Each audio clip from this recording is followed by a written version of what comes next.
Hey guys, and welcome back to the farm. Sorry it has been a little bit. There has been so much going on, and we're so excited to tell you about everything that's happening here at the farm.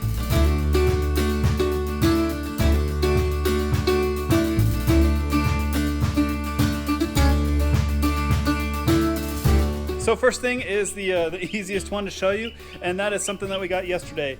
We got 2 ducks and a goose. We have 2 Welsh Harlington or Harlequin, something like that.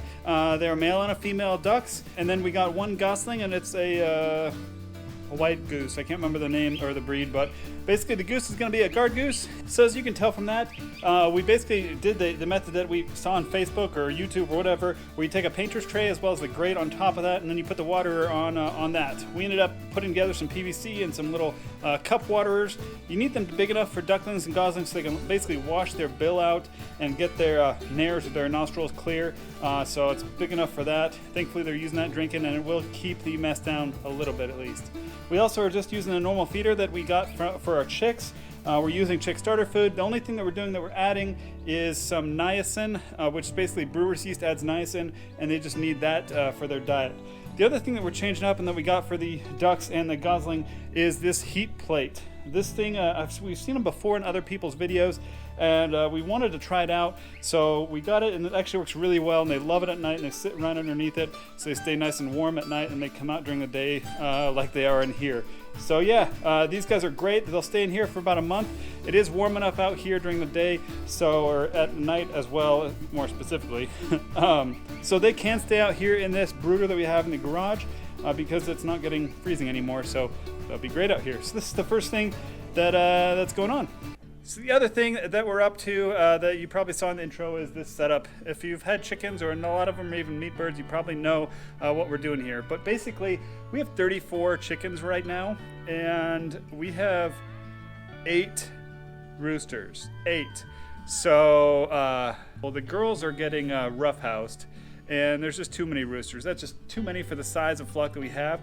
So we're gonna cull 6 of them, is the nice word to use. Basically, process them for meat. So we basically humanely kill them, and then we defeather them by scalding them and using this little finger thing I'll show you, and then we clean out the carcasses and freeze them. So the other thing we've been working on is this new fencing area over here. As you can tell, we actually installed all of this side of white vinyl fencing. I still got to put the gate in over there.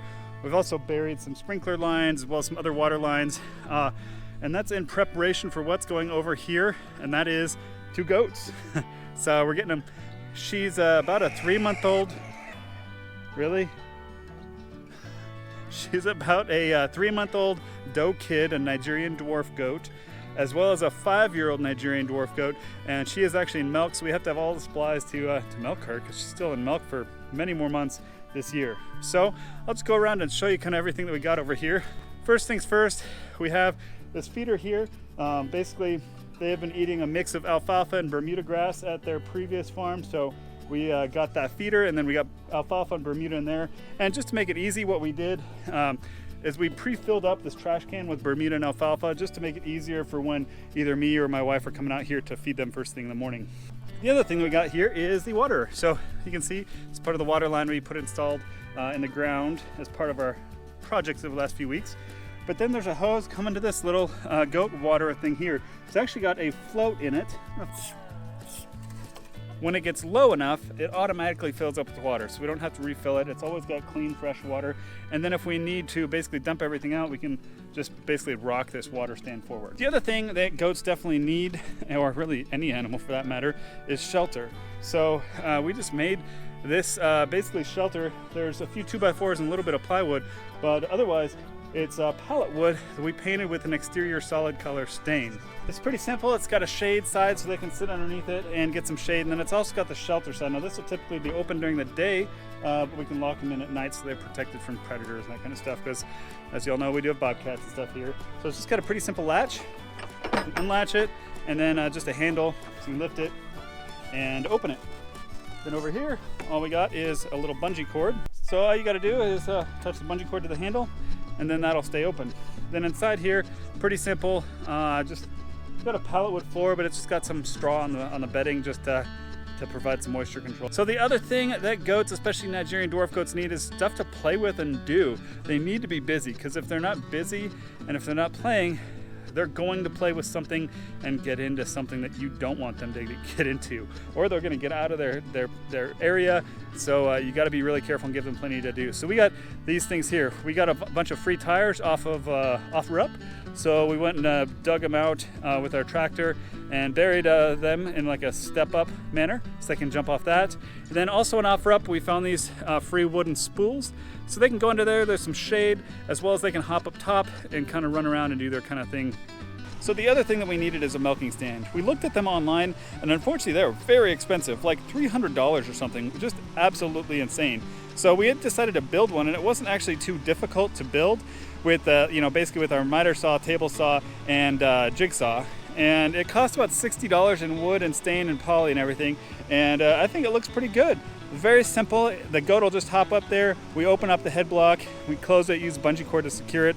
And then the other thing that's not on here yet is going to be a piece of wood with a little trough, and we'll put our basically our goat grains and everything inside of there. So that way our goat that's in milk basically can have a good snack and be encouraged to go on there and get milked.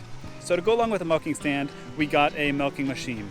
Yes, we are going to learn how to hand milk our goats, but we wanted a milking machine just to make it a little bit easier, especially when I'm gone for work and stuff like that, and my wife has to do it herself and juggle all of the kids at the same time. So we wanted to make it as easy as possible. So we got this little milking machine. It's very simple, battery operated, and we'll see how that goes next week. But we're hoping that it helps out quite a bit. So I've been putting this off, and I need to get down to the chickens. I've never killed a chicken or gone hunting even at all, so I'm not opposed to it. I just never have. It's been an experience that I've never done before, so this is definitely going to be interesting. Well, it's like 3 hours later and I got 2 chickens done. Come to find out, it's a little bit more difficult. I heard that your first couple will take you a while and then you do get better. I did catch myself taking a while because it is well, it's really weird to stick your hand into the carcass of a chicken to get out the insides. That was definitely odd and weird that I had to force myself to do it. And it also made a huge mess. So, what do you think about the goats and the drive?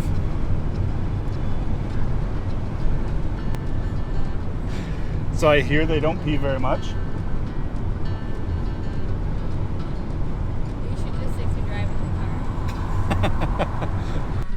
Well, that was an interesting drive for sure. Holy cow. So they pee and poop a lot. Thankfully, we had a tarp down there and a ton of blankets. So that actually went really well. But yeah, they were peeing a lot and very often. But they all made it. And they're here. They figured out where the food is at, so that's good. And oh my gosh, the roosters are so loud. But they're yeah, they like their new place. That's good. So check out, this is Aurora, the white one. She is 5 years old. She is in milk still. She gave birth to 3 kids in January. And then we have Merryweather, the little black one. She was born in January. So they are not related. They just happen to be born at the same time. So yeah, they're pretty cool. They are really sweet. And yeah, we're glad to have them.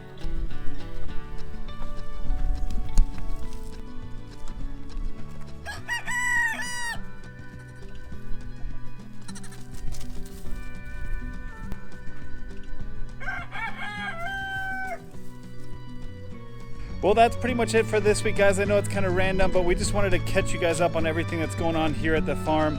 So be sure to click on that subscribe button and click on the bell icon to be notified when our videos do come out each and every week. We do got a bunch of videos and a bunch of new content coming out about security systems and goats and chickens, all sorts of stuff coming out. So be sure to click subscribe so you can see all those when they do come out. So thanks again for joining us, and we'll see you next time.